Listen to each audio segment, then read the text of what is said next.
Hi, I'm Geeta, and I am going to show you today how to install your very own cafe curtain. It is really easy, but before you begin, you need to grab 4 things. You need a drill, a level, a pencil, and the hardware that comes with your cafe rod.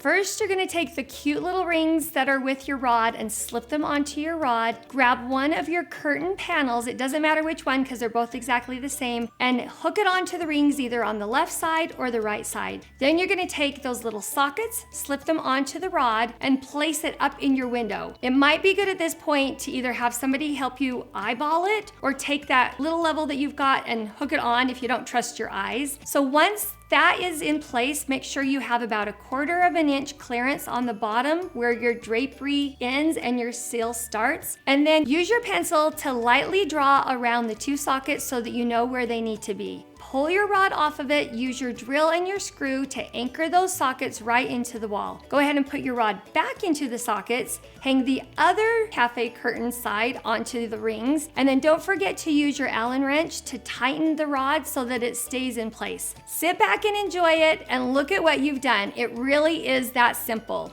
Thank you so much for watching.